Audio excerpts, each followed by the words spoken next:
alıyoruz biz bunu hocam bir not olarak. Yani ilk denememizdeki yaşadığımız hüsranın ikinci denememizde bir sonucu olarak alındı. Her bölümde biraz alındı. İnanın ki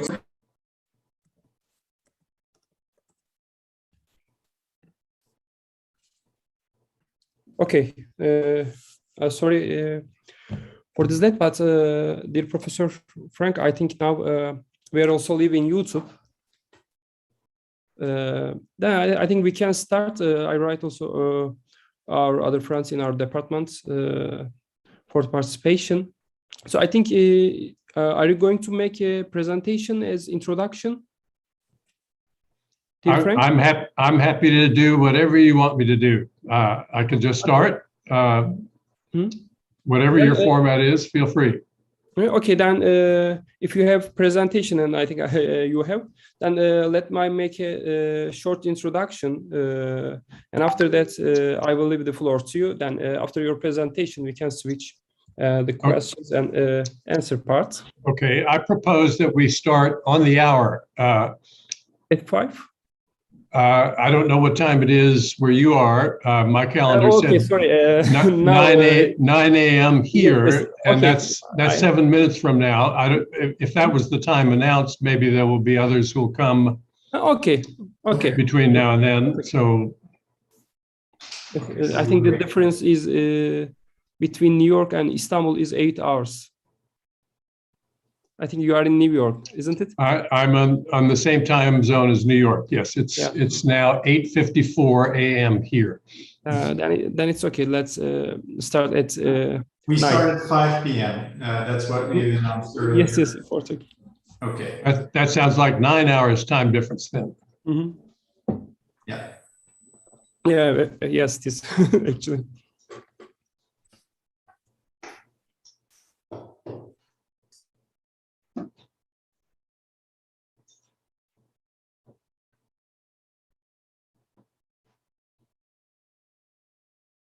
So then it's dark in Istanbul.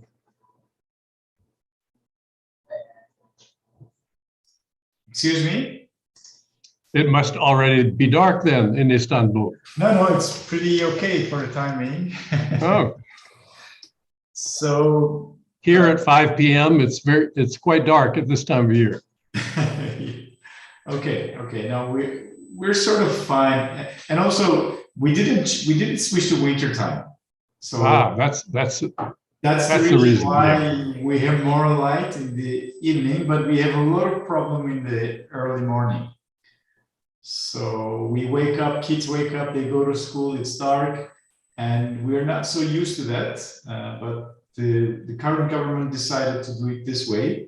Is this the first year you did that? No, it is since 2016, I think. But yeah, there are proposals to do that here, and every year they talk about it, but we haven't done it yet. No. I would rather have the light in the evening than in the morning. Okay. We're totally thinking otherwise, because we have so much trouble in the morning, so people are now more willing to have it in the more light in the morning time.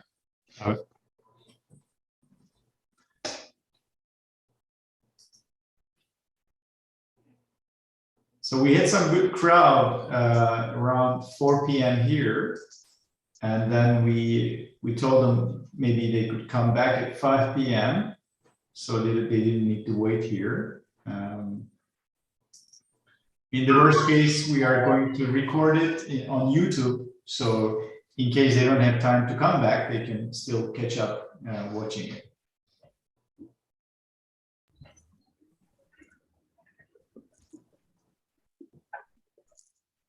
Okay, so we have also Professor Genç here. Yılmaz Genç. Hi, Professor. Nice to see you. Nice to see you again.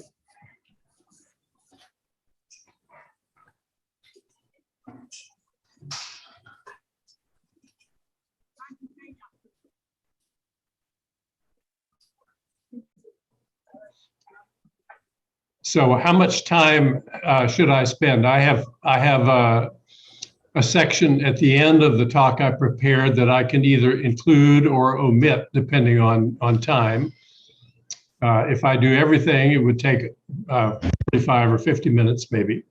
I think you do what's comfortable to you. We're totally fine with the time. Okay. So yeah.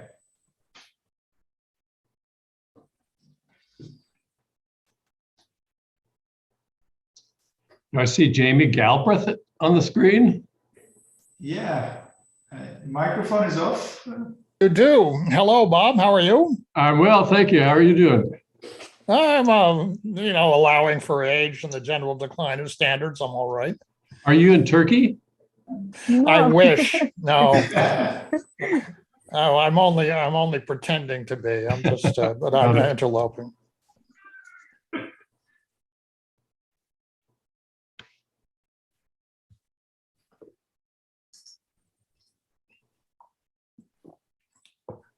Professor Galbraith, are you drinking Turkish coffee?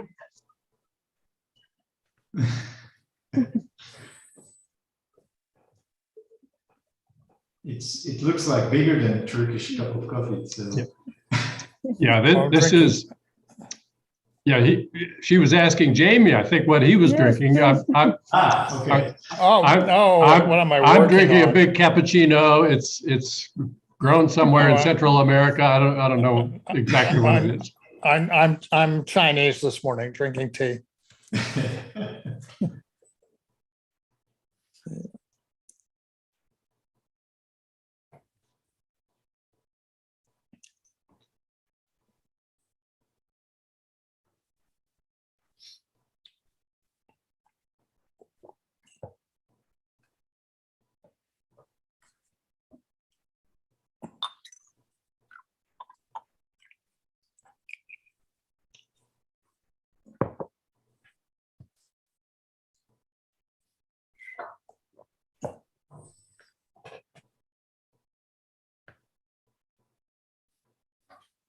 Yes, now we are 16.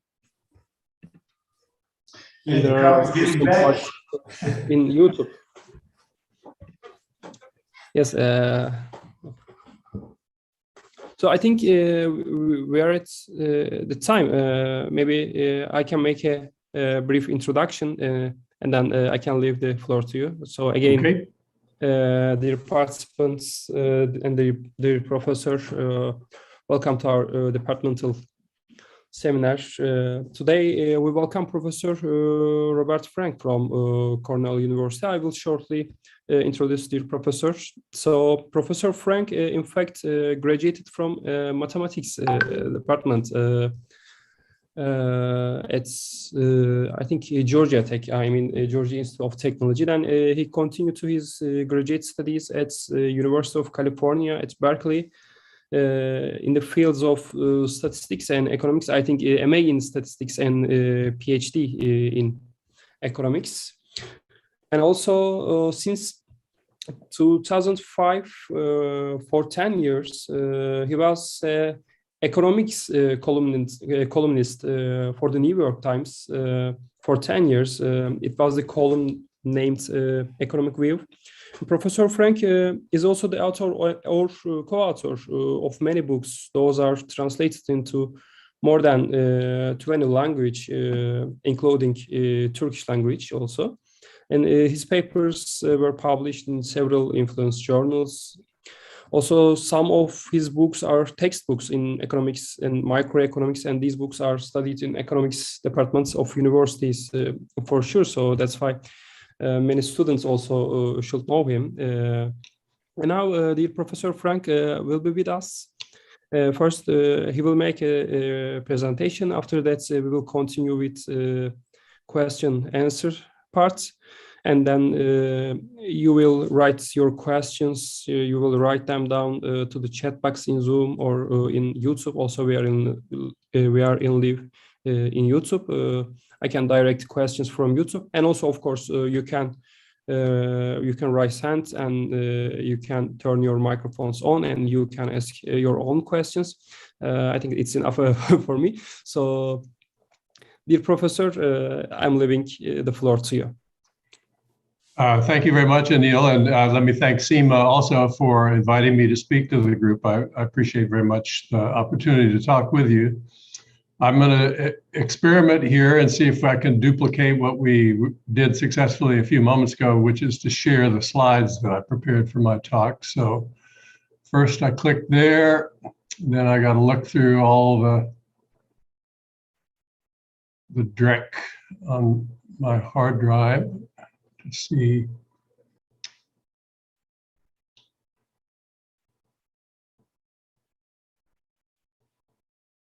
I hope everyone can see the slide on the screen. It's meant to say the case for adding Darwin to behavioral economics. Yes. Is it visible to you? Yes. Let me ask you to imagine today that I am a lawyer and that you are all economists. And for the moment, imagine that you believe that we should not add Darwin to behavioral economics. I'm going to try to persuade you to change your mind about that. So if you hear anything I say that sounds implausible, jot a note on your pad and ask me about it. I'll be happy to engage. So the conventional economic model has taken heavy criticism in the last decades. I think by far the most influential form of that criticism has come from the behavioral economists.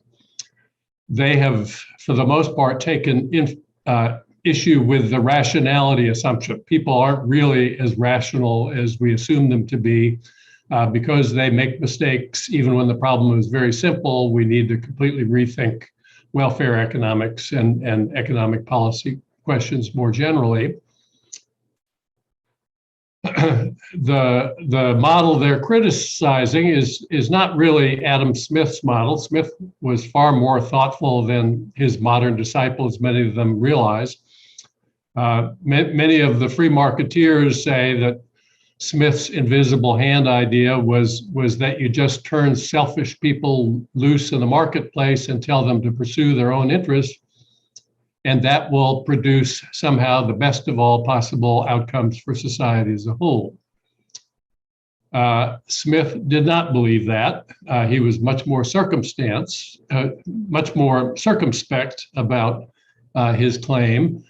To him, what was remarkable was that self-interested action often produced socially beneficial results. We know the examples. So an entrepreneur adopts a cost-saving innovation or product design improvement. His aim in doing that was not to benefit society, it was to steal customers away from rival firms. Lots of people had seen that dynamic before Smith. What I think Smith contributed was that the process doesn't stop there. Rivals are usually quick to adopt the product design improvements and cost-saving innovations, and the resulting competitive scrum forces prices down to the level just sufficient for producers to cover their costs, and it's the consumers who are the ultimate beneficiaries of all that. That's a truly remarkable idea, I agree, but Smith didn't believe that you always got good results. He would be, in today's terms, a wishy-washy liberal. He was in favor of all sorts of regulation. The problem that has been leveled against the economic traditional models of late, though, has not been monopoly and other conventional forms of market failure. It's been that consumers are not really as savvy and rational as they're presumed to be. The behavioral economics movement started in the early 80s, really in the late 70s. It was built atop the ideas of these two Israeli cognitive psychologists, Amos Tversky and Danny Kahneman. They later moved to the US. Tversky was for many years at Stanford before he died. He said famously, "My colleagues, they study artificial intelligence. Me, I study natural stupidity." He used to take delight in the fact that he could design problems that even smart people would get wrong predictably. Richard Thaler got the Nobel Prize in 2017 in recognition of being the father of behavioral economics. He worked with Tversky and Kahneman and helped import many of their insights into economic models. And the basic rationality assumption was their target. Thaler was my colleague at Cornell. He and I talked, he arrived a year while I was away on sabbatical. When I got back, I met him shortly thereafter, and we would spend long hours talking about the fact that people didn't seem to behave the way the standard models predicted they would.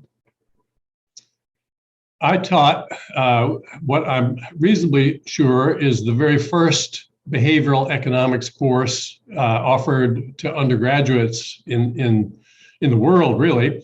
This was in 1983. There was, at that time, of course, no standard syllabus for the subject. After some head scratching, I designed one that was organized in two parts. The first part was, well, first of all, I called the course Departures from Rational Choice. I regret that title now. It led to many fruitless debates about what it meant to be rational. I would call it something different today, but Departures from Rational Choice was my title, and the two main headings on my syllabus were Departures from Rational Choice with Regret, by which I mean the standard failure of rationality examples that we owe to Thaler, Kahneman, Tversky. So, for example, the rational choice model counsels decision makers to ignore sunk costs. They shouldn't influence what we do. In fact, people are very heavily influenced by sunk costs. I call that departures from rational choice with regret, because when people learn why sunk costs ought to be irrelevant for their decisions, many seem motivated to try to ignore them. They want to change their behavior. My second main heading on my syllabus was Departures from Rational Choice without Regret. These are, for the most part, situations in which it's rational for the individual to behave in a certain way, but collectively irrational that all would behave in that way. The simplest example I can think of is all standing to get a better view. No one sees any better in that case than if everyone had remained comfortably seated. It was always my belief, it was my belief then, it's still my belief, that departures from rational choice without regret are far and away the biggest source of preventable welfare losses in economies around the world. Departures with regret are very important also. My point is not that they're unimportant. My point is only that in terms of scale, the departures without regret are many, many times bigger, perhaps even orders of magnitude bigger than departures with regret. The idea that individual interests and collective interests don't always coincide is not a mysterious idea or a new idea. This is a nice example due to Thomas Schelling, one of my own intellectual heroes. He asked why, when there's an accident in the southbound lanes of a highway, does traffic in the northbound lane back up for several hours?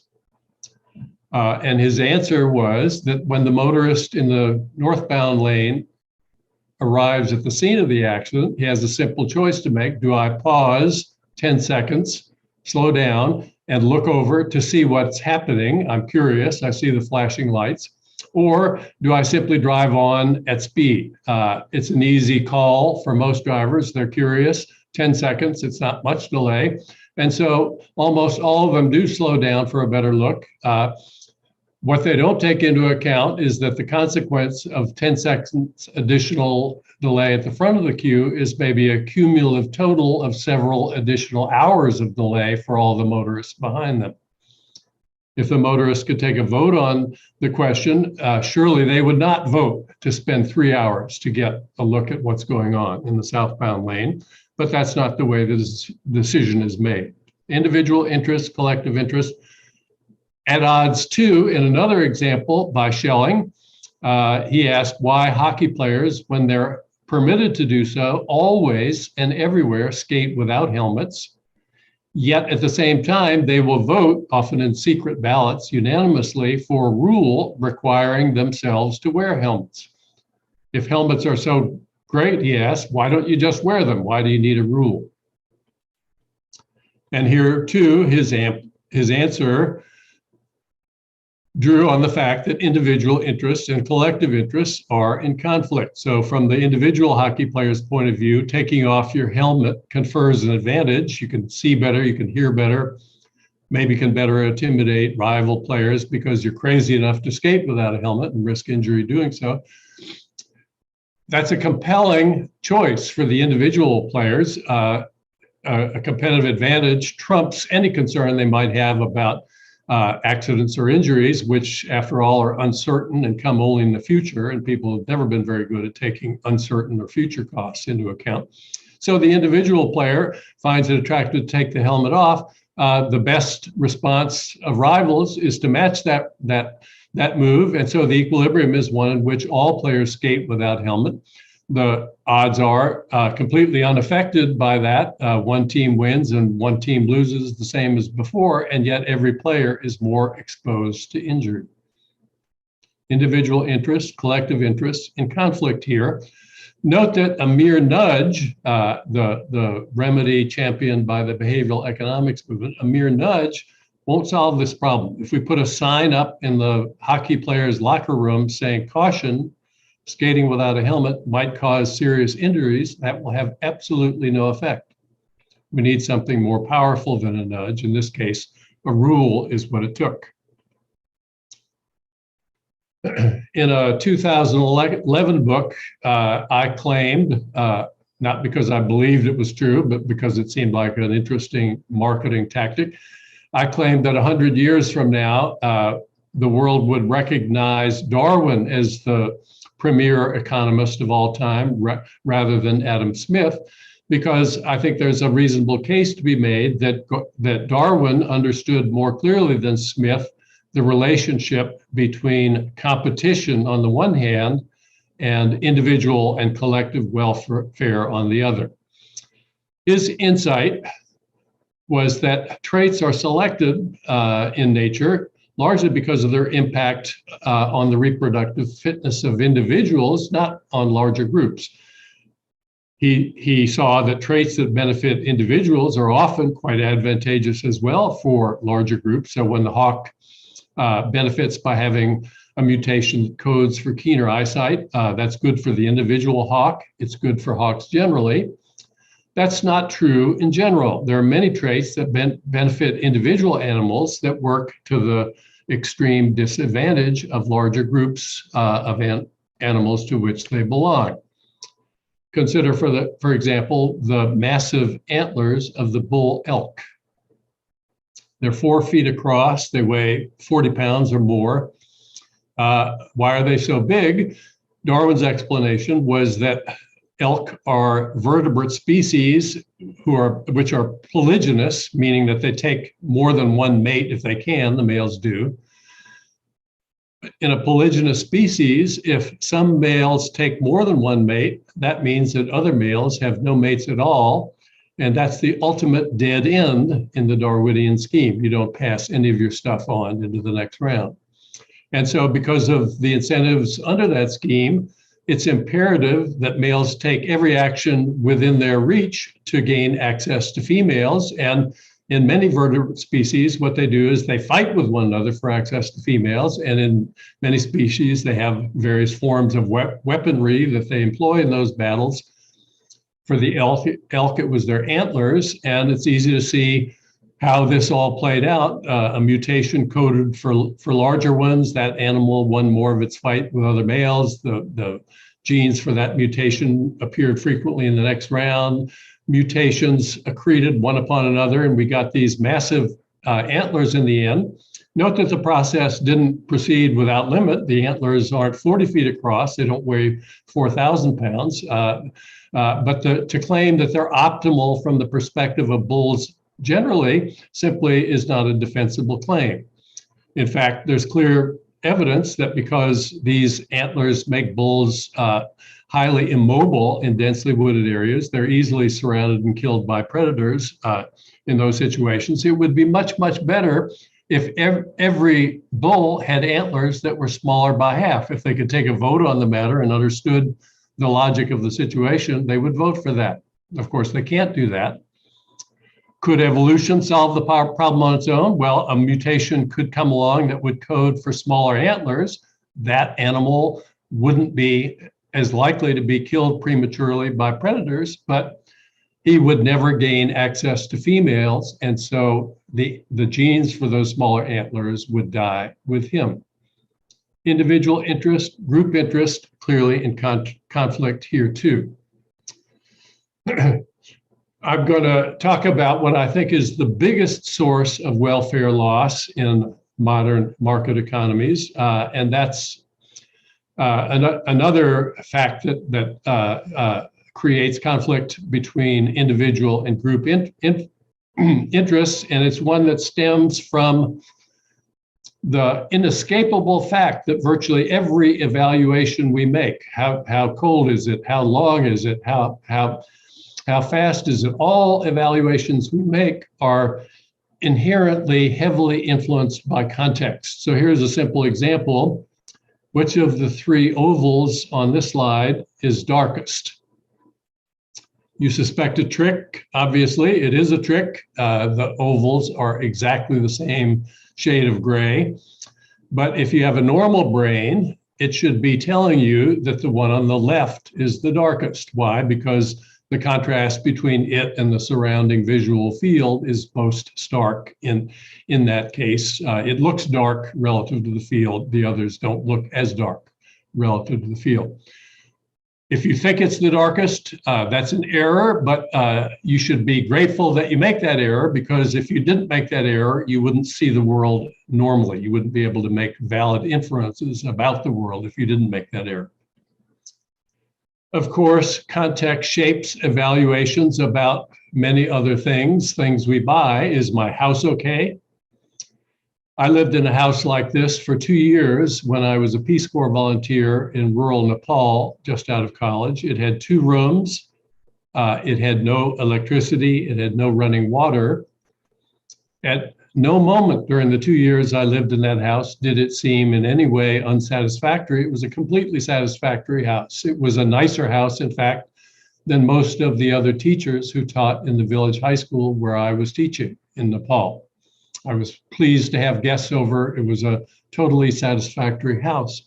If I lived in that very same house in Ithaca, New York, where I now live, it would be an unsatisfactory house. My children would not have wanted their friends to see where we lived.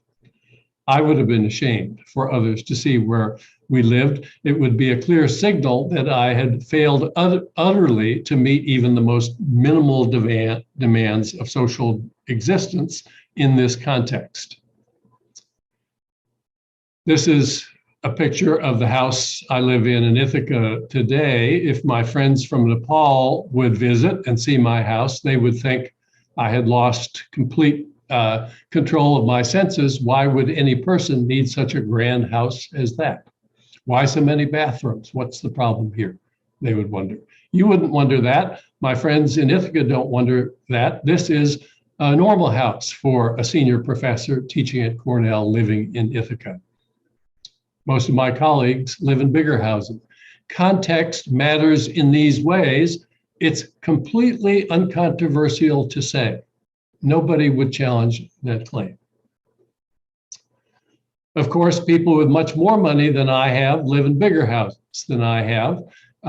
If you were among the super wealthy, this would seem like a normal house to you. The people who are critical of the super wealthy for living in houses like these simply misunderstand the importance of context.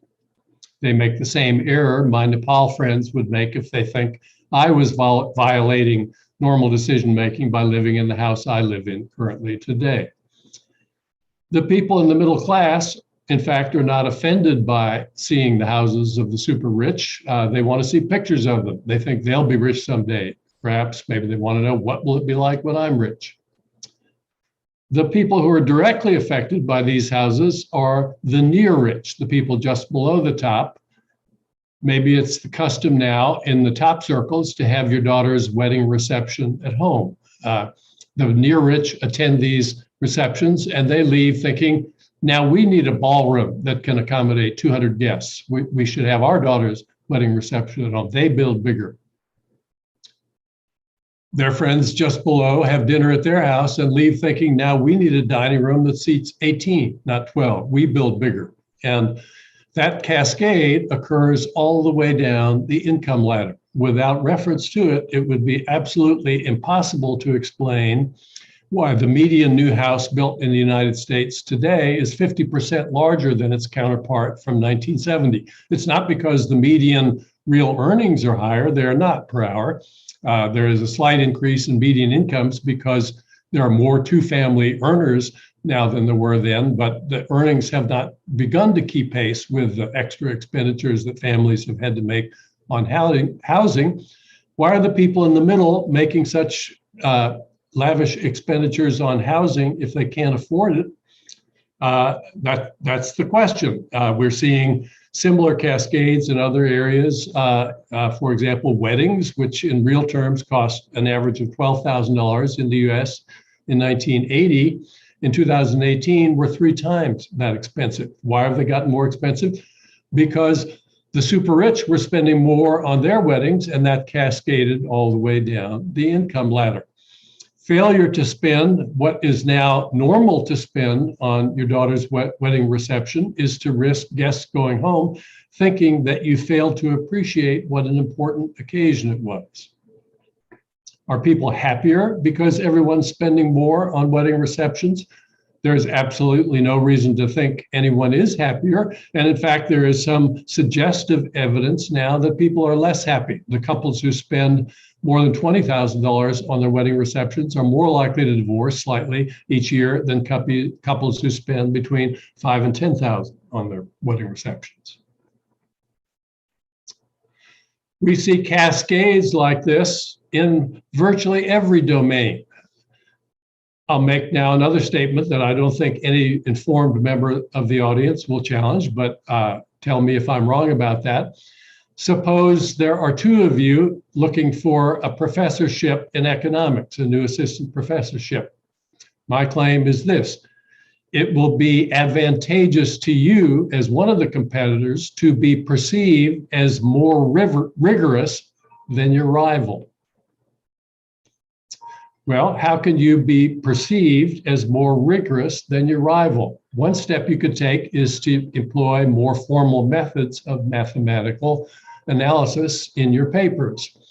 That's a step open to your rivals as well. And so it's very easy to imagine an escalation process whereby each candidate saw advantage to signal that he was more rigorous than his rival. And the equilibrium is a set of journals filled with papers like these, which no economist receives in the mail and says to herself, oh, I can't wait to go home and start reading these papers. It would be better if the idea of the papers were expressed in plain language and the technical details of the models relegated to appendices. That's not in the individual competitor's interest to do. The only way that could happen would be if there were some way to make that decision collectively.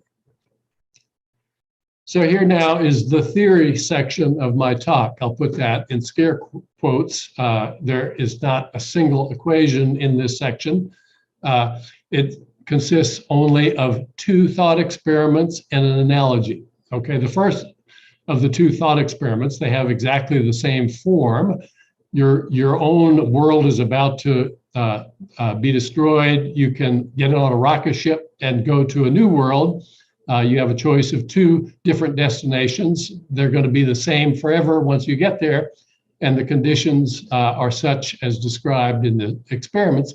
World A, in the first one, you and your family live in a 4,000 square foot house. Others live in neighborhoods with 6,000 square foot houses.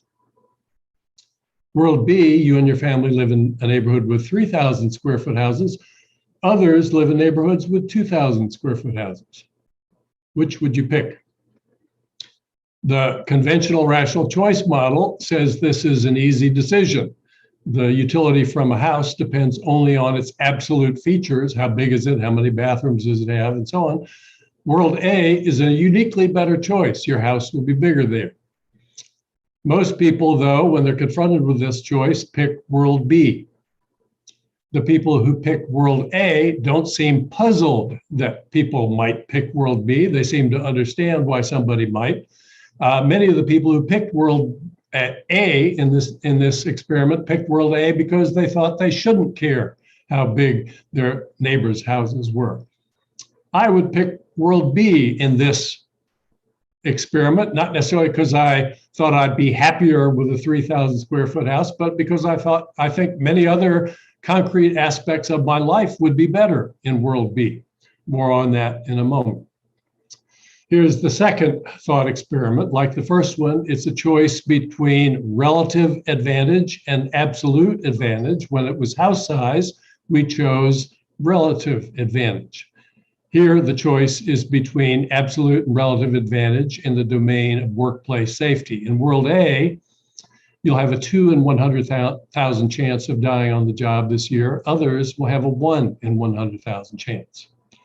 In world B, you'll be twice as likely to die each year, a 4 in 100,000 chance of dying, but others will be still more likely to die. They'll have a 6 in 100,000 chance. Which world do you pick?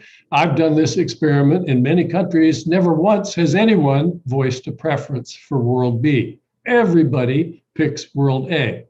Unlike the first experiment where people chose relative advantage, here they choose absolute advantage. Is it because they wouldn't notice that they have a relatively risky job in world A? No, I think they would notice that. They probably wouldn't like it. But if the solution is to double your risk of dying, they say, no, thank you. In these experiments, I'm going to call housing a positional good and safety a non-positional good. Those are terms introduced by the late Fred Hirsch in his 76 book, Social Limits to Growth. Housing is a positional good, by which I mean only that the value people attach to it depends relatively heavily on how your house compares with other houses in the local environment. Safety is a non-positional good, by which I do not mean that relative evaluation no longer matters. I mean only that it matters relatively less than in the case of a positional good.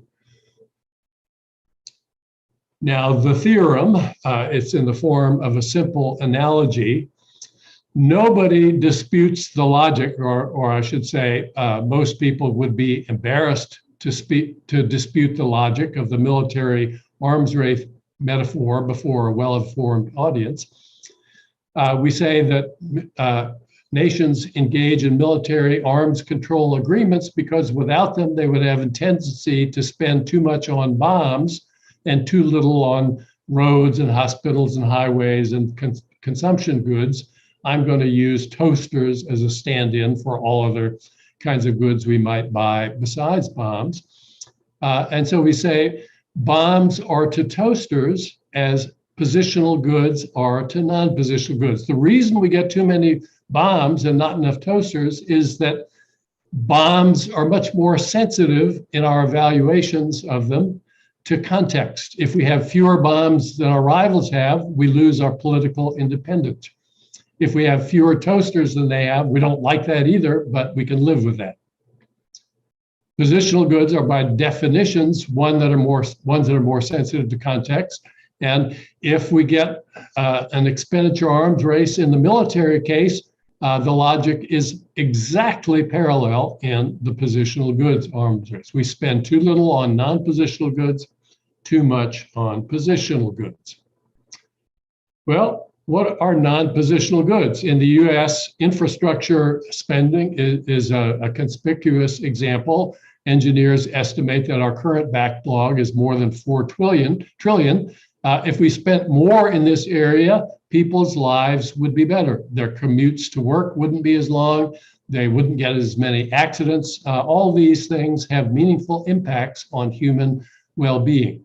We can measure those impacts. If we spent more here and less on bigger houses and bigger cars, people would be happier. If we had spent more on hospital capacity, people would be happier. We would not be telling accident victims in car crashes that we could not treat them in the hospital because the hospital's full of COVID patients. If we had spent more on production capacity for vaccine production, we would have a vaccinated planet by now instead of enduring yet another wave of the COVID pandemic. If we'd spent more on these things, people would be happier. We could have spent more on these things merely by spending less on bigger cars and bigger houses. If we had done those things, nobody would have been less happy than before. Perhaps in the long run, the biggest challenge, climate, is about to cause problems on a scale we've never before seen in any of our lifetimes. 1,000-year floods coming once every 2 years, unprecedentedly severe, frequent, and widespread droughts, wildfires like we've never seen ever before. These things are all going to happen with greater frequency year by year unless we spend the money we could spend on the investments that would prevent the discharge of CO2 in the atmosphere. We know how to do that. We have the techniques to do it. If we spent the money on even existing methods of carbon capture and sequestration and on emissions reductions, we could avoid the catastrophe that's heading at us like a speeding freight train. We're not doing that. We could do it ironically and not have to give up anything of any real value to us. So just in summary, we're at a moment in history now. We almost always find it difficult to make major changes, except in the wake of severe crises. We're in the wake of one now. We could change directions. I was hopeful that we were going to do that in the United States starting this year. It's looking much less certain that we will do that, but the choice is fairly clear. We could continue with the status quo, that's society A in this table, bigger houses, spending more on weddings and cars, less on vacations and infrastructure and renewable energy and healthcare. Or we could move to society B, in which we would reverse every one of those trends. It would be uniquely better to move from society A to society B. The literature on the determinants of human flourishing is very large, it's very contentious. Its most robust findings on each of these dimensions pictured in this table are completely uncontroversial. Each of these changes would be better. Most people aren't familiar with this literature now. Before long, it will be taught in the schools. Everybody will know about it. How would you, as a politician, defend a vote to continue with society A when you could have voted for society B? How will your grandchildren ever forgive you for that? So that's my case. I told you to imagine I'm a lawyer. I'm going to try to persuade you that we should really adopt Darwin's insights into our policy recommendations in behavioral economics. But the fact is, we have not done that. We don't seem about to do that. And that, for me, raises what I concede is a very embarrassing question. It's the equivalent of the, if I'm so smart, how come I'm not rich question.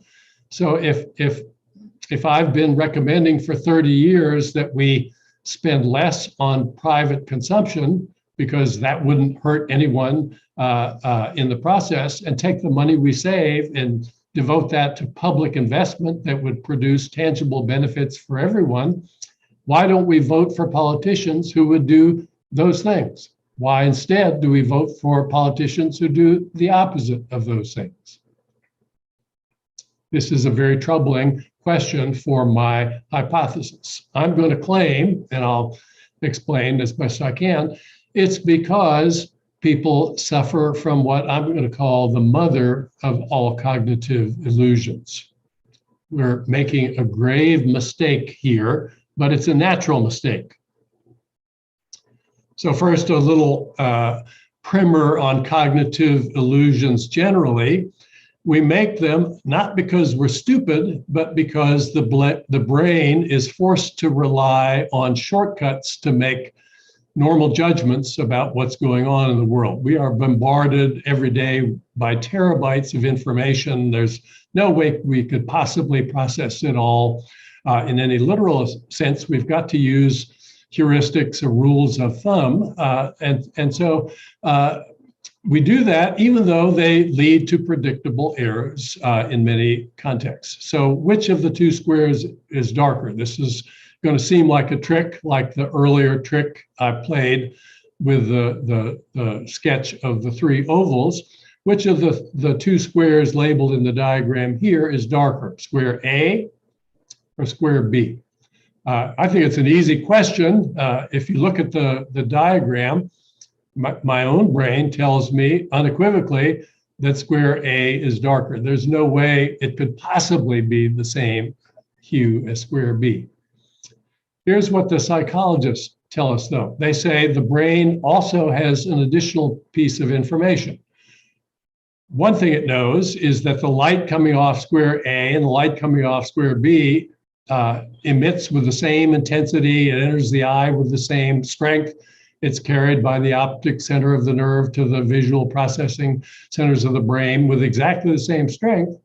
But the brain knows one more thing, which is that square B lies in the shadow of the big cylinder. And we know too that things that lie in shadow are lighter than they appear to be. And so the brain makes an on-the-fly adjustment. It tells us that even though square B seems lighter than square B, our brain is telling us that it's lighter because it knows that it's in shadow. This is a famous optical illusion. The two squares are exactly the same shade of gray. I heard that explanation for the first time. It sounded logical. Still, I could not believe that the two squares were the same shade of gray. I couldn't believe it until I got out my graphics program and I constructed a strip to join the two squares. The strip is completely identical in hue to A and B. Notice that there is no discernible contrast between that strip and A and B. Only after seeing this diagram could I even entertain the hypothesis that A and B were the same shade of gray.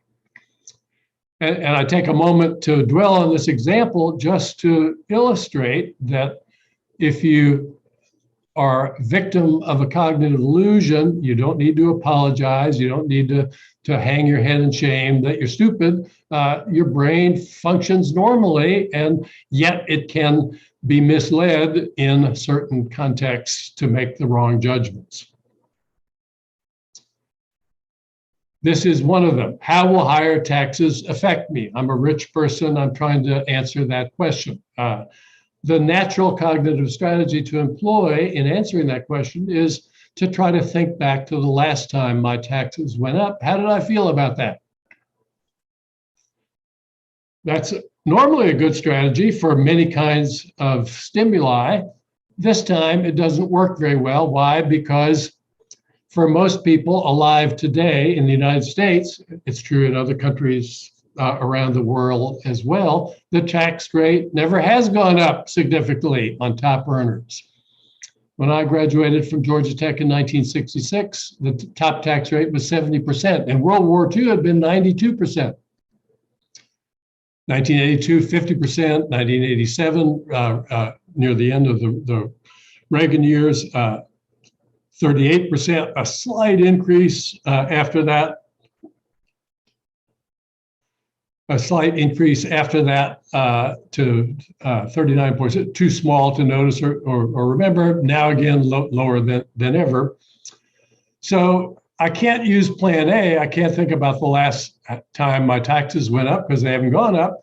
What's my plan B? I think about the last time I had less money to spend, because I know that when my taxes go up, I'll have less money to spend than before. Nobody disputes that. And unless I've lived a very charmed life, no matter how rich I am, there have been times in the past when I did have less money to spend than before. How did I feel those times? Well, maybe I had a bad business year. I had less money then. How did I feel? Maybe I had a divorce. That left me with less money for sure. Maybe I had a house fire. Maybe I had a serious illness. Maybe my son got arrested for a serious crime. I had to hire a very expensive lawyer. I had less money then too. How did I feel? Well, each of those times, I have no trouble remembering how I felt. I felt terrible. They're vivid memories. They come back in a flash. If that's how I'm going to feel when I have less money to spend as a result of them taking more from me in tax revenue, I don't want that. I'm absolutely certain of it. What I do not notice, however, when I go through Plan B in this thought experiment, trying to assess the effect of higher taxes, is that each of these episodes, health crisis, fire, divorce, each of these episodes is one in which I had less money than before, but my peers had the same amount of money as always. In each of these episodes, my relative purchasing power was lower than before. And what are the rich worried about? They're not worried about being able to buy what they need. Of course, nobody's got a tax proposal that threatens that. They're worried about being able to buy life's special extras, the things that make life seem especially worth living. So if, for example, you're a New York billionaire, what do you want? You want a penthouse apartment with a sweeping view overlooking Central Park. Who wouldn't want to have an apartment like that if one were within reach? How do you get an apartment like that? There aren't very many of them. They're limited in supply. There are few penthouses with that command this view. How do you get them? You have to outbid other people like you who also want them. And here's my last uncontroversial claim, which is that when you and your rivals who are bidding for this apartment all pay higher taxes, your relative bidding power is completely unaffected by that. And so the apartments will end up in exactly the same hands as before. That's the fiscal magic in my proposal. We can tax the people at the top more heavily, and they will need to make no sacrifice of any consequence in response to that. And yet the revenue we get will be able to finance public investments that will benefit the poor, the middle class, and the rich all in common. So that's why we don't do it, because we mistakenly believe it won't help us. I've got time to go through another dimension of my case for adding Darwin to behavioral economics. I'm going to take advice from Anil about how the time clock is ticking. I can stop and take questions now, or go through this other brief component of my presentation. Your call. So I think if it's okay for you, you can complete it. I mean, you can complete your presentation. I think because you said that it was about 50 minutes. Yeah, we are just in 40 minutes now. You can continue. Okay, all right. Full speed ahead then. So what I have talked about so far concerns people's preferences about rank. If you had a choice, would I rather have high rank or low rank? That would be a very easy choice to make. There's always things that are scarce. If there isn't enough for everyone to go around, it's the high rank people who get the scarce things, not the low rank people. The Darwinian model makes clear why that would be a central component of human preferences. If you didn't have high rank, historically in evolutionary time, you were less likely to survive. So the fact that the human nervous system would have evolved to care about rank is completely unexpected outcome. The traditional economic model's assumption that people don't care about rank is utterly indefensible within the Darwinian context. But there are other detailed aspects of our preferences that the Darwinian model speaks to as well. I'll give a simple example here. This is a simple model that illustrates the evolution of preferences between an aggressive type of individual and a pacific type of individual, a hawk and a dove. Not two different kinds of birds, but an aggressive person or a peaceful person. The hawk fights with everyone he encounters. The dove defers to others when there's a conflict. When two doves interact, let's suppose that the conflict involves a morsel of food. They share the morsel of food. They each get 4 calories. When two hawks interact, they fight one another. They get 4 calories from the food. One's likely to win, the other one's likely to lose. But on average, they get 4 calories. But they lose so many calories from injuries that despite getting a 50% chance at winning the food, they end up on average with a payoff of -6 calories. When a hawk meets a dove, though, the dove defers, the hawk gets 8, the dove gets 0, and the payoffs are symmetric. So how does this population evolve?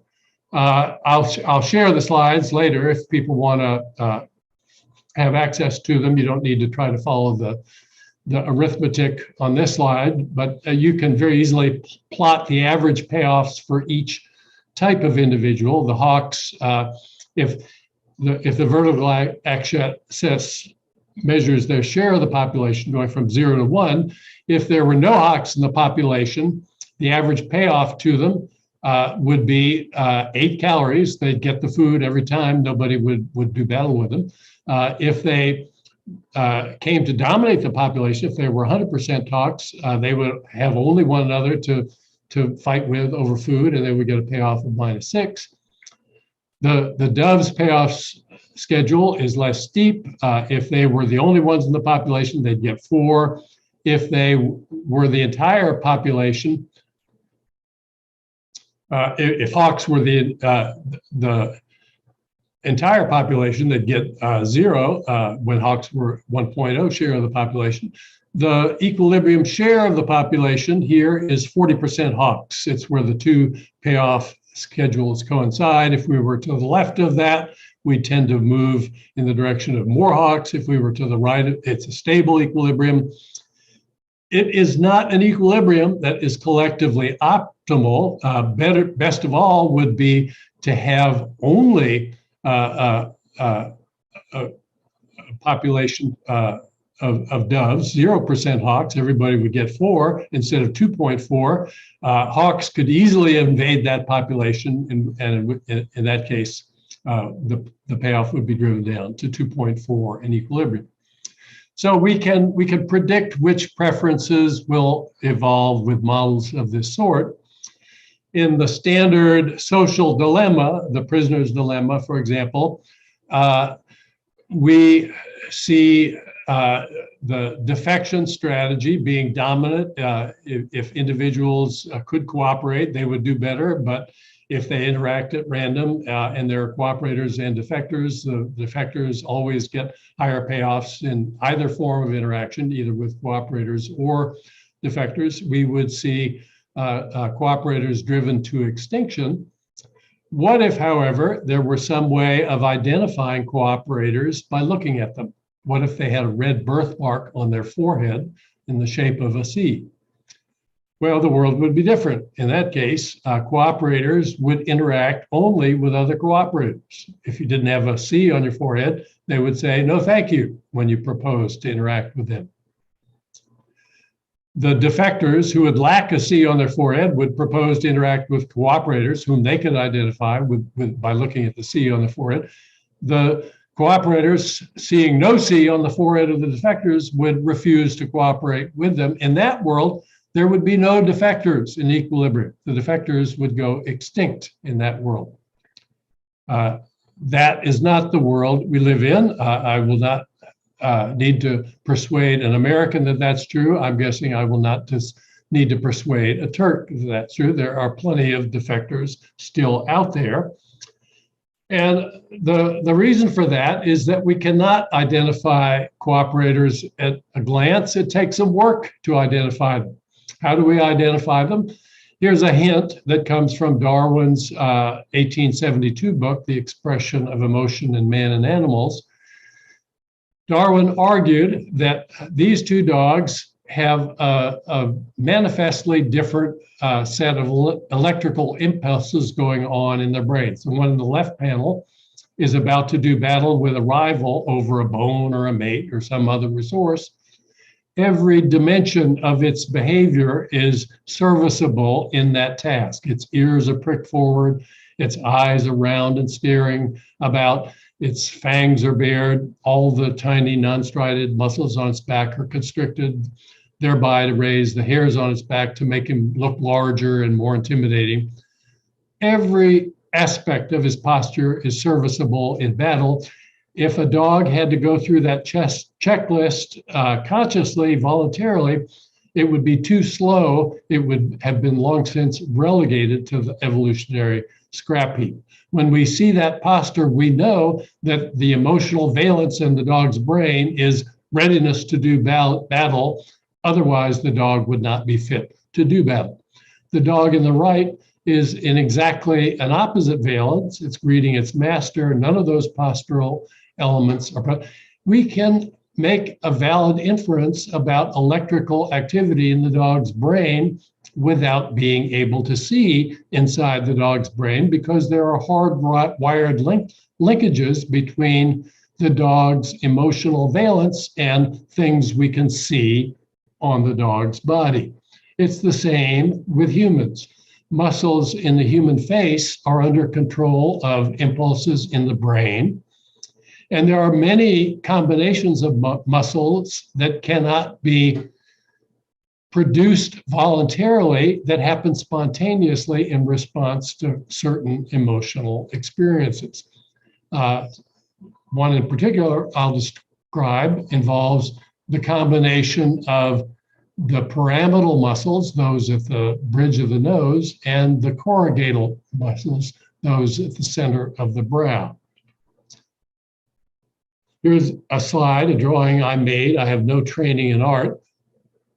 I could show this slide anywhere on the earth, and people will immediately recognize that this person in quotes, is experience a very narrow band of human emotion. He's feeling sad, he's feeling concerned, perhaps he's feeling shame or guilt. Go home and try to produce this expression in front of your mirror.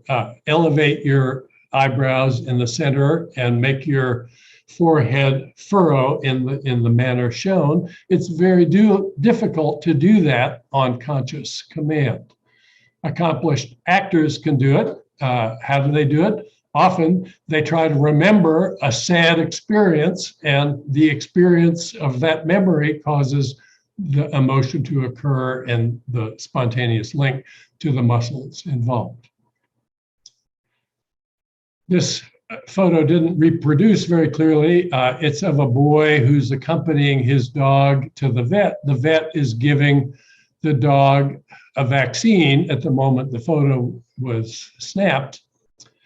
The boy is very clearly experiencing the pain he imagines his beloved dog to be feeling at the moment the photo was taken. In fact, the dogs don't feel any pain when they get a vaccine. They have very few nerve endings in their shoulder. But nobody would say, seeing the photo, that the boy is pretending to feel the dog's pain. If somebody feels your pain, we can somehow tell they feel your pain. It's an imperfect process. The signals are weak. They're noisy. We can't tell exactly what somebody's feeling. But the fact is, if somebody feels your pain, that person is a more reliable trading partner. There may become an opportunity, if you do a joint venture, when she could cheat you, and there would be no possibility that you could even know that she had cheated you, much less realize that she was the one who had done it and be able to punish her in the future. And yet she won't cheat you if she cares enough about your interest. Here's a thought experiment. Can you identify people like that? Well, imagine that you've just gotten home from a crowded concert and discover that you've lost $1,000 in cash. It had been an envelope in your coat when you put your coat on to leave the concert. You heard something hit the floor. You now realize that must have been the envelope with your cash. Can you think of somebody not related to you by blood or marriage who would return your cash if she or he found it? Most people say yes.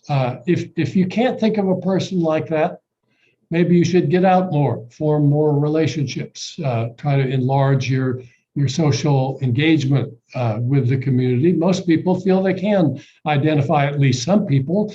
Normally they pick somebody they've known for a long time, but most people will also say they know somebody who would return a stranger's cash. If you believe that you can do that, then you can design policy measures that don't rely exclusively on narrow self-interest.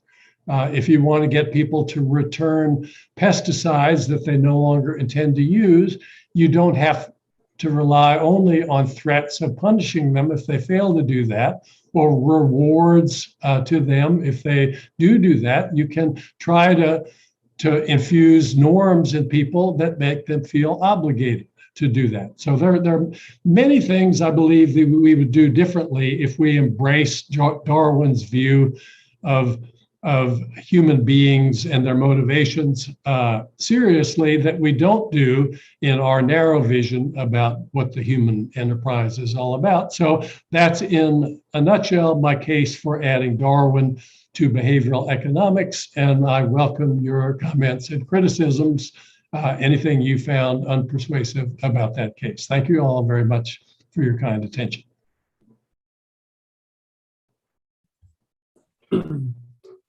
Thank you.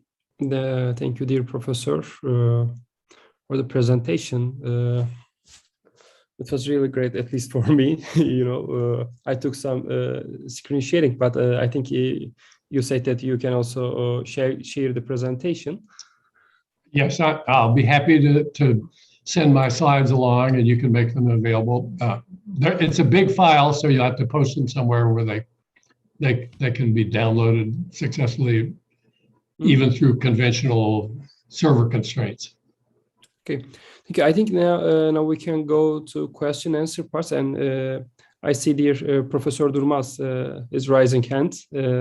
I think the first question comes from Professor Durmaz. Thanks a lot, Professor Frank, for this really interesting talk. I'm not a behavioral economist, and I don't do much research on that, but I had a question. Okay. That came to my mind when you started talking about climate change. So the first thing that comes to mind is why can't anyone agree on one policy that's going to save the planet and avoid this warming? And then when you started giving examples about whether you want to choose a house with a smaller size compared, which is relatively bigger than others, I started wondering, is the problem the following?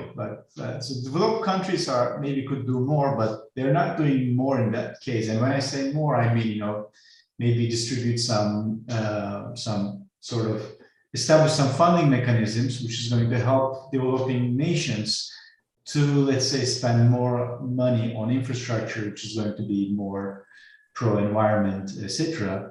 So I think here's the thing: is it because they think they're going to be relatively less affected by the damages from climate change? Is it because there's this issue, or is it because they think that the benefits, the relative benefits, will be less to the developed nations when they do that? So yeah, it's a fair question. I think originally reluctance to act on climate change was much to do with the fact that people thought that it was going to occur in the distant future. We thought, 100 years from now, the world may be worse, but it's very well documented that humans are bad at taking future costs and benefits into proper account in their decision making. The discount rate is hugely high. I think that's no longer a compelling explanation for our failure to act. the vivid examples of the current costs of climate change are in front of almost every country at the moment. Certainly, they're right before our very eyes in the United States. We have had weather the likes of which we have never seen in recorded history, and it's been hugely damaging. So the idea that if we don't take action, this could be a threat that we will all experience, not 100 years from now, but now, and even worse in a few years, is got to be acknowledged clearly. The fact remains, though, that if we give up money now, we will have to give up other things we think we care about now. And people are just not very good at realizing that if I give up something now and everybody else like me gives up that same thing now, then none of us will feel deprived as a result of having taken that action. That's what I called in my presentation the mother of all cognitive illusions. And then there's, on top of all that, just the mere fact of inertia. I have 4 sons. What was true of each of them was that when they were very small, each evening, it was an enormous challenge to get them into the bath. They didn't want to get into the bath at all, but equally, it was an enormous challenge to get them out of the bath every evening. And the rule seems to be people just want to keep on doing whatever they've been doing. We have a lot of momentum built into our psyche. We can change. When we do change, we often discover that it was easy to change, much easier than we imagined it would be to change. But that's what happens after we change. Before we change, it's very difficult. The question of diet is very heavily implicated in climate change. Most people eat meat because they've grown up in households that are accustomed to eating meat frequently during the week. If we ate less meat, that would be good for the climate. It's very difficult to change your diet. What's true, though, is that if meat got more expensive, if it got much more expensive, as it would, for example, if we implemented a stiff carbon tax, then people would, just in the nature of things, the people who were most under budgetary pressure first would act. They would substitute non-meat dishes for meat dishes more often. And as they did that, it would become socially more common to share meals with people that involved less meat. And then there would be an easier step to reduce your own meat consumption. And if you reduced it, then it would be easier to take the next step. So all of these changes become much, much easier to make when other people make them. The first step is hard, taking the vote for the policy that will cause the first step to occur, harder even still. But yeah, I don't think it's any animus to poorer countries that keeps the richer countries from taking action. It's just this fact of being frozen into what we've always done, the failure to perceive that it would be easy to make change compared with what we think.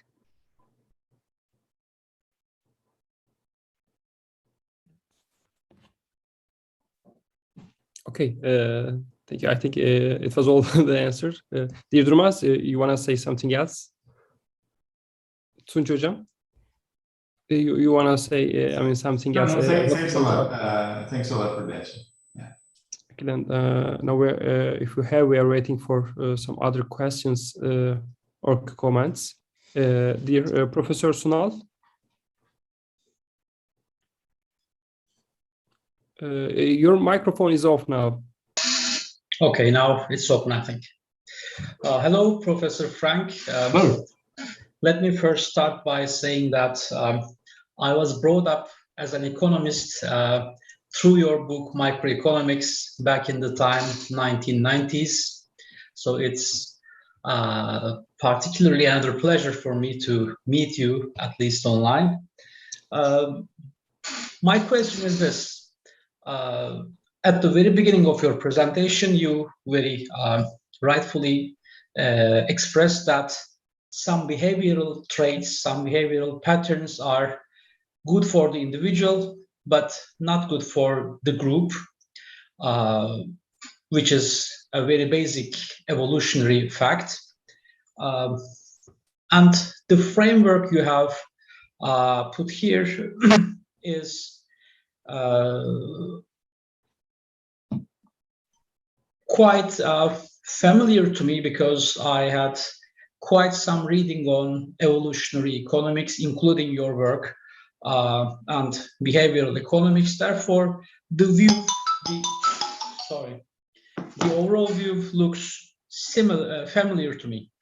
And also, such a framework is also useful for transforming economic behavior and transforming the society. But just because of the tenet you have also said, the behavioral traits are maybe good for the individual, but not good or not necessarily good for the group, I think limits this framework to explaining individual behavior and the consequences in terms of the society, but not group interest, not collective action. For example, an economy or a society is not made up of just individuals, but also classes, or the world economy is made up of not just individuals, but countries or groups of countries. So could you a little elaborate on possible application of this framework to collective action on a nation-wise or class-wise or any other social groups? Yeah, that's a great question. I'd recommend to you the work of biologists who work on multi-level selection theory. There's one in particular, David Sloan Wilson, who has been a pioneer in this area.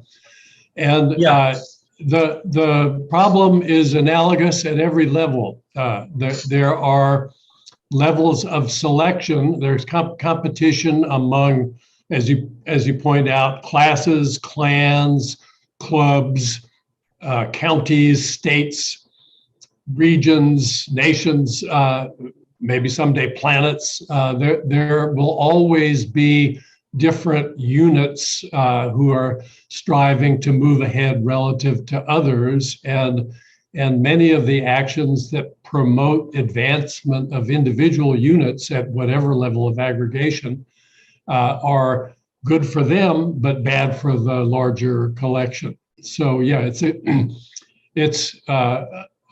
analogous set of issues that arise in all of these cases.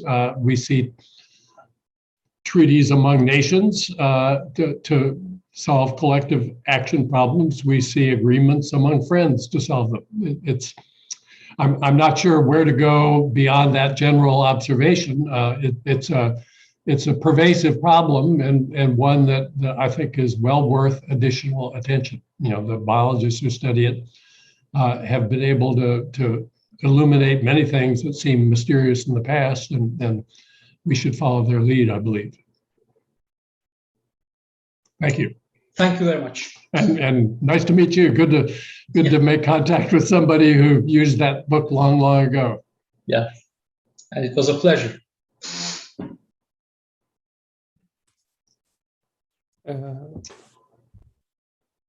Yes, is there any question? I'm looking, but or is there any comment about the presentation, about these discussions? It looks like there's one message in the chat room. Maybe it's the same one that was always there. I'm just seeing one on my screen. No, because I couldn't see. Maybe it can be a direct message to you. But if there's a question in chat box, you can answer it. But I cannot see the chat box. No, it was SAT. It says. I don't see anything in it. Oh, no, I don't. There's no message that's visible to me either. Okay, then. And I think we can finish the session now, dear Professor Robert Frank. It was really a very big pleasure for us to be with you to listen to this presentation. And as I said, it was really beneficial, at least for me, because I think in each time when I listen something about behavioral economics, rather than asking questions to the presenter, I'm asking questions to myself, and I'm thinking more, and it was another one for me. So that's why I really thank you very much. Can I interrupt for a second, because I'm sorry for. I'm going to ask a follow-up question if it's fine. Okay, of course. Because you were saying that nations have become more aware of the climate problem. So it wasn't the case before. So that's mostly why they didn't take the action sooner. And so it's still the case that they don't really take that much action. So once you base it on this, it seems so easy to solve the problem, because once they realize, whoa, okay, let's do something. But do you still think that it's going to be the case, even if the countries become more and more aware of the seriousness of this problem? The mother of the market failure, let's say. Yeah, I mean, I have to assume that we will eventually act. It's already. You can say we are criminally negligent for failing to act so far. If we had imposed a carbon tax in the year 1900, we wouldn't be talking about any of this. Now we have to incur enormous expense and hardship and suffering in order to solve the problem. But I think at some point, as long as there are means to solve the problem, yes, we will act. I urge you to read about the new carbon capture and sequestration technology that was recently deployed in Iceland. Iceland, okay. I work on that anyway. They deployed it there because they have access there to some geothermal energy source that's quite cheap. It uses a lot of energy to filter the carbon out of the air. You have big fans, you have to blow a lot of air through these fine filters, then you have to heat the filters to precipitate out the carbon and make a fluid out of it, and then pump it deep into the earth where it hardens into rock. It's very expensive. It's about $800 a ton to take carbon out of the air with that method. And so many people say, well, that's useless. That's so expensive. It's much more expensive than reducing emissions. Well, we not only need to reduce emissions, we need to also take carbon out of the air. What we know is that the cost of taking it out of the air will probably get much, much cheaper. It's been estimated that on the current trajectory, it will be about $100 a ton within another decade. It will probably go much lower than that, but even if it doesn't go lower than that, I did the math on the back of an envelope. The amount of carbon we need to take out times $100 a ton to restore equilibrium to the Earth's climate would cost something like 2% of global GDP per year going forward. That's like missing out on 1 year of economic growth. Who thinks the world would dissolve if we had failed to experience a single year of economic growth? So yes, we will take action at some point. It will be stupid that we don't take action more quickly than we will, but I don't think, will there be permanent harm from failure to take action? Of course, there's already permanent harm. By the way, since you talked about CCS, I think it's also good to mention the utilization part of it, because now people are thinking about how to utilize the captured carbon. So that's going to make it cheaper, actually, to make this work. Well, I mean, they're using it in soft drinks, but that just puts it back in the air. So that's not a solution. If they were going to make other carbon to put in soft drinks, that's helpful, yes. But pumping it into the ground where it turns to rock is good enough. If we can make concrete out of it or something like that, even better. Thank you. Professor Galbraith? Oh, thanks. And I'll take an opportunity since they contribute a bit to the conversation here, even if I might be the skunk at the garden party a little bit. I'm not nearly as optimistic as you are, Bob, about mechanisms like the carbon tax. One of the things that was apparent from the experience in France with the gilets jaunes, with the yellow vests, was that it's very difficult actually to adjust your technology profile just on the basis of a price signal. People are invested in, they were in this case agricultural, people are invested in diesel equipment, raised the price of diesel, simply made them poorer, and they got very angry about that. And I think the same would be true in your example of meat. You might well persuade low-income people to eat less meat. That would make meat into more of a status good than it actually is, as it used to be, in fact. The people who were cut out of eating it would get very angry at the people who continued to eat it as a sign of their status. So your own argument, actually, about the comparative standing, I think, cuts against the easy price substitution mechanism here.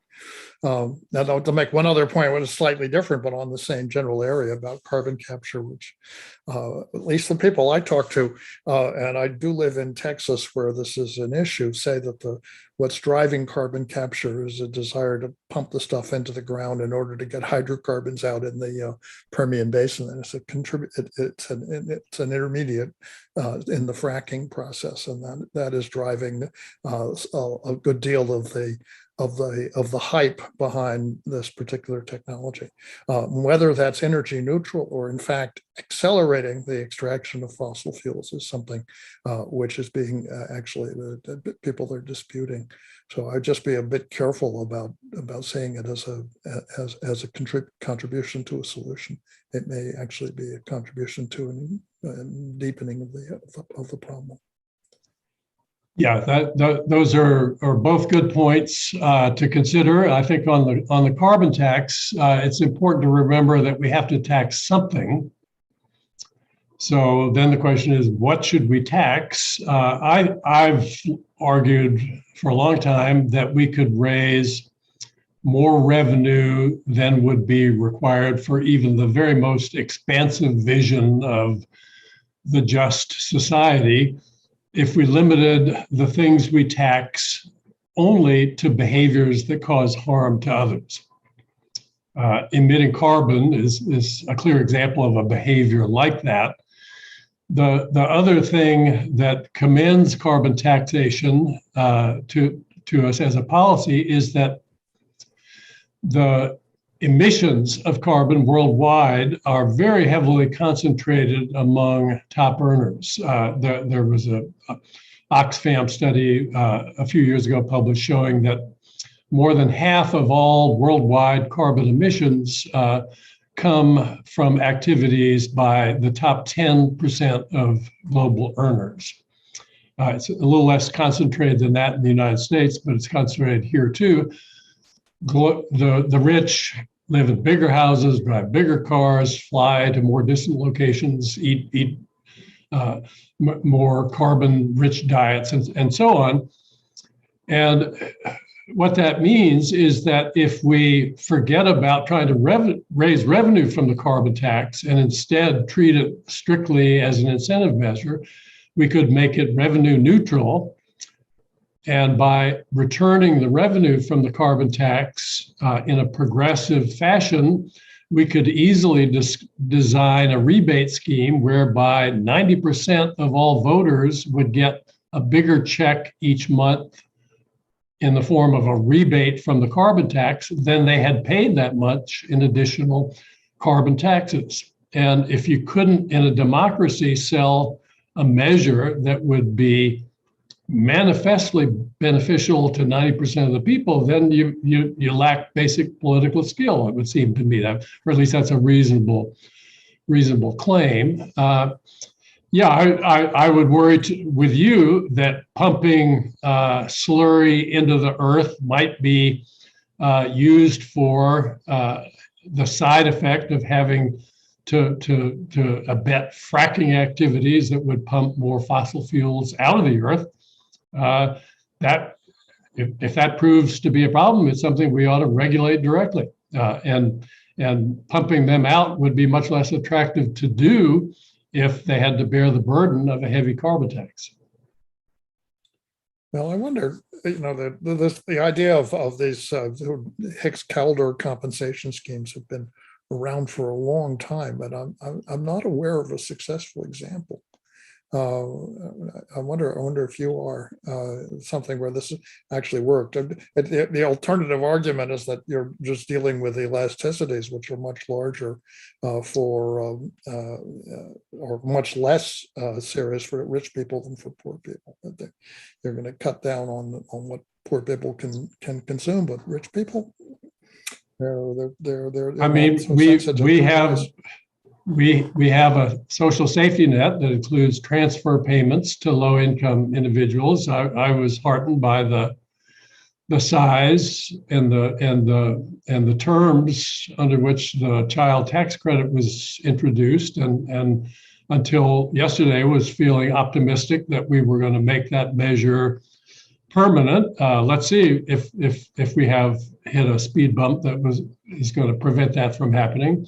We don't know yet, I don't think, but if we have, then let's make contributions to a few more Senate campaigns and get some votes behind taking that measure. There's absolutely no reason that we can't fully cushion the blow of higher taxes on activities that cause harm to others by giving higher transfer payments to people at the bottom of the ladder. We can do that.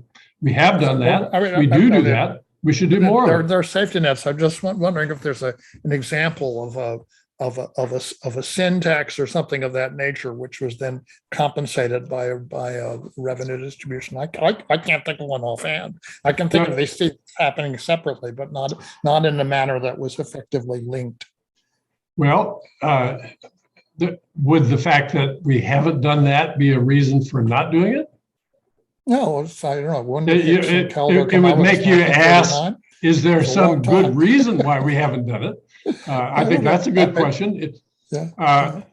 Jimmy Carter proposed lowering the payroll tax as a way of compensating for the increase he proposed on the gas tax during the 1979 oil crisis. We didn't do that, but we should have done that. Is there any good reason we didn't do that? That's just a question for me, because I've been hearing these proposals for as long. I mean, I remember the Carter proposal, and that just somehow the compensation never gets around to getting paid. It doesn't seem to work. Well, we've been proposing to tax the rich more heavily for a long time too. You and I both, and I think the route to getting that done is to elect more people who agree with us. Manchin doesn't agree with us. Well, there's an Arabic expression for that, which I will not repeat in this company. But good questions, the right questions to ask.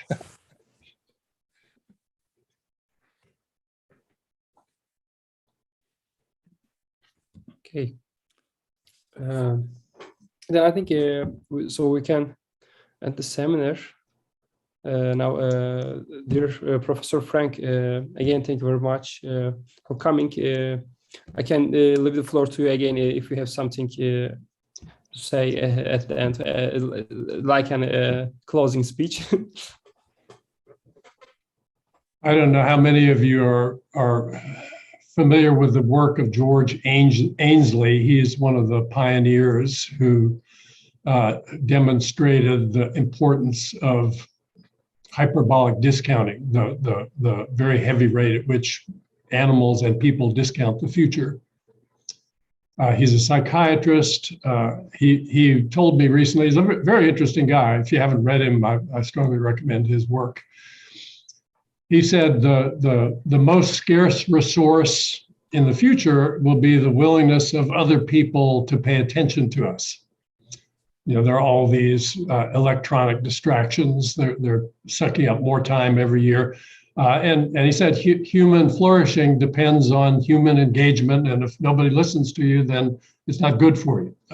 And so when Seema invited me to give this talk, I didn't hesitate. I said yes. So there's a chance for 17 more people to listen to me, and that's a good thing. I'll profit enormously from that. So it's been really on my own behalf that I'm here today. It's an opportunity I'm grateful to have to be able to talk to people about ideas I care about. I'm now writing a memoir, and one of the focal points is my frustration over having come up with a few simple ideas that I think would benefit everybody, and yet having failed completely to persuade anybody to adopt them. I'm still trying to make sense of my epic failure to have achieved that goal. So yeah, talking to 17 more people at a time isn't going to change that, but it's an opportunity to think more about it. So thank you all. You are welcome. It was at least something, and thank you very much. Also, Professor James Galbraith, Professor Durmaz, Professor Sunal, and of course, Professor Genç, and our head of departments, Fazıl Kayıkçı, is also here. Thank you very much. And our seminar series will continue with dear Radojko Luburic from Montenegro Central Bank in Thursday. We are also waiting for you for the seminar, and also, of course, you can watch it later on YouTube if you wish. Again, thank you very much for everybody for participation and for questions, comments.